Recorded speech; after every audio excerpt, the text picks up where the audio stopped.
La maladie d'Alzheimer est une maladie dont on entend beaucoup parler ces dernières années. Est-ce devenu la maladie du siècle? Parce que, en fait, ça nous arrive à tous d'oublier des choses, parce que notre cerveau gère une quantité énorme d'informations, et j'entends souvent poser comme question, est-ce que j'ai la maladie d'Alzheimer? Alors, quels sont les symptômes et les signes qui orientent vers une maladie d'Alzheimer? Quels sont les facteurs de risque qui peuvent donner cette maladie? Quels sont les traitements? Et surtout, comment en prévenir? Comment? Attendez, vous allez divorcer ou... Non, j'ai la maladie d'Alzheimer à déclenchement précoce. Mesdames, Messieurs, bienvenue sur cette nouvelle vidéo. Je suis le Dr Ok, je suis neurologue, passionné par la neurologie et par la vulgarisation médicale. Aujourd'hui, on va clôturer cette série de mémoires par un petit rappel sur la maladie d'Alzheimer. C'est parti! Qu'est-ce que c'est la maladie d'Alzheimer? Alors la maladie d'Alzheimer est une maladie qu'on appelle neurodégénérative, c'est-à-dire que c'est une maladie qui touche petit à petit les neurones et les détruisent de manière très progressive. Avant même l'apparition des symptômes de la maladie, notamment les problèmes de mémoire, cette maladie commence déjà des années avant sur le plan microscopique. Pour remettre un petit peu dans le contexte, la maladie d'Alzheimer touche surtout la personne âgée à partir de 65 ans et sa prévalence est de 15% à partir de l'âge de 80 ans. Avoir une maladie d'Alzheimer chez les personnes de moins de 60 ans est plutôt rare et les formes héréditaires, dont 1 à 2%, sont également rares. Alors, la maladie d'Alzheimer, sur le plan microscopique, en fait, on a une destruction de neurones. Mais cette destruction, elle est liée à quoi? La destruction des neurones, elle est liée à l'accumulation de deux protéines, dont une protéine qu'on appelle la bêta-amyloïde et une autre protéine qu'on appelle la protéine tau phosphorylée. Ces deux protéines, en fait, sont déjà présentes dans notre cerveau, mais c'est leur accumulation et avec une formation de plaques qui fait que, en fait, ces plaques-là se mettent sur nos neurones et bloquent la transmission entre les neurones et au niveau des synapses. C'est ce qui fait qu'on a progressivement des problèmes de mémoire. Cette maladie touche généralement au début l'hippocampe et l'hippocampe est le centre de mémoire avant de diffuser vers d'autres parties du cerveau. Quels sont les symptômes de la maladie d'Alzheimer?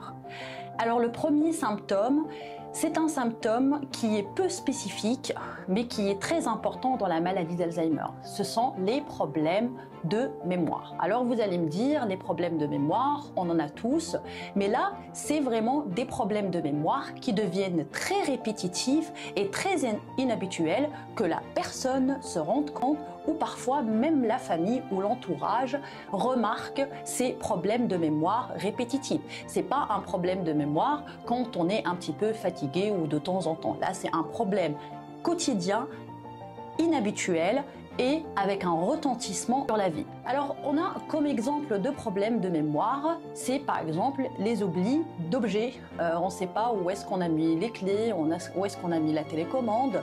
Et puis, au fur et à mesure, il y a des oublis, même des prénoms, des personnes, des oublis, des rendez-vous, la sensation ou l'envie de tout noter pour pouvoir se rappeler. Ensuite viendra les problèmes d'orientation. En fait, la personne, par exemple, elle sort et elle n'arrive plus à retourner à la maison parce qu'elle ne se rappelle plus de l'adresse de la maison ou comment exactement revenir. Parfois, il y a aussi un oubli de tout ce qui est récent, les dates. Par contre, la mémoire ancienne, elle n'est pas forcément touchée parce que cette personne, elle va garder tout ce qui est souvenir de son enfance ou les informations beaucoup plus anciennes. Le deuxième symptôme qu'on peut voir, ce sont les problèmes pour parler. Ces personnes peuvent avoir ce qu'on appelle un manque du mot. Parfois, ils ont du mal à trouver des mots, ils cherchent leurs mots et puis ce symptôme devient de plus en plus important et de plus en plus récurrent en voyant. Et donc, c'est tout ce qui est inhabituel et répétitif qui doit nous alerter. Ensuite, on a ce qu'on appelle les troubles praxiques. Les troubles praxiques sont les troubles où en fait on ne sait plus faire les choses qu'on faisait avant. Par exemple, on ne sait plus utiliser son téléphone alors qu'on l'utilisait habituellement, on ne sait plus utiliser la télécommande. Ces signes-là, si apparaissent de manière répétitive et inhabituelle, doivent également nous alerter.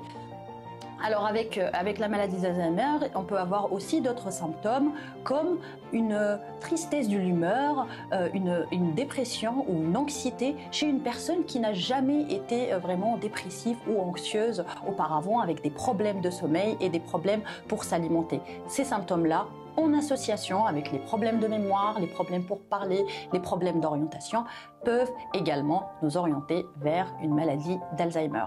Bien sûr, si vous ou quelqu'un de votre entourage, vous avez le moindre doute, donc consultez votre médecin pour qu'il vous oriente pour la suite de la prise en charge.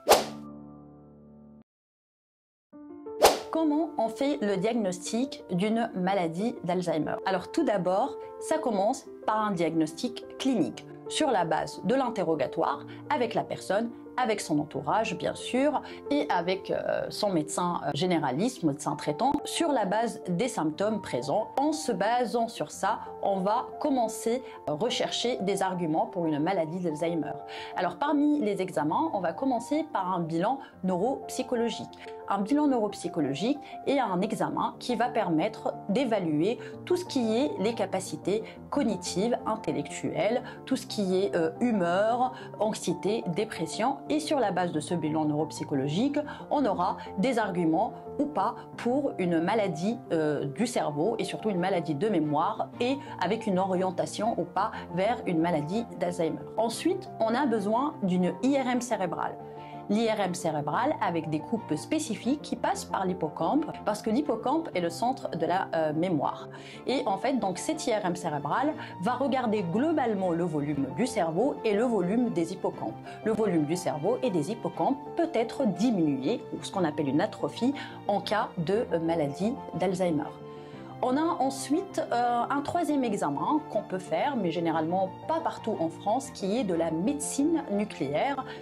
On fait en fait un TEP scanner au niveau du cerveau, où là en fait ça va nous orienter vers les zones qui travaillent moins bien, ce qu'on appelle un métabolisme, travaillent moins bien au niveau du cerveau, notamment une partie du lobe pariétal qu'on appelle le précuneus. Enfin, on peut également réaliser une ponction lombaire. Une ponction lombaire, en fait, nous permet d'analyser le liquide céphalorachidien, qui est le liquide qui entoure le cerveau et la moelle, pour doser les protéines bêta-amyloïdes et la protéine tau qui sont responsables sur le plan microscopique de la maladie d'Alzheimer.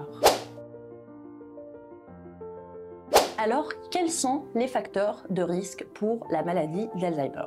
Alors, le premier facteur de risque est l'âge.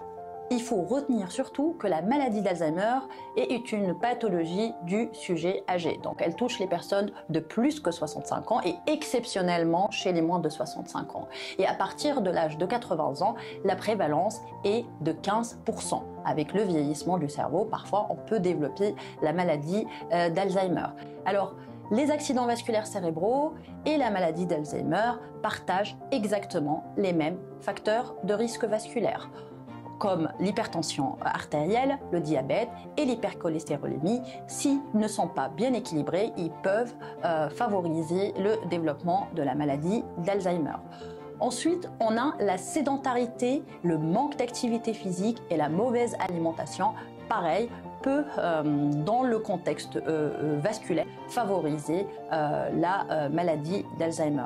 Et ensuite, on a des cas dans la littérature sur les micro-traumatismes. Par exemple, chez les boxeurs ou chez les rugbymen, en fait, on peut avoir des micro-traumatismes répétitifs et en fait, ils peuvent développer des problèmes de mémoire en général et parfois même une maladie d'Alzheimer.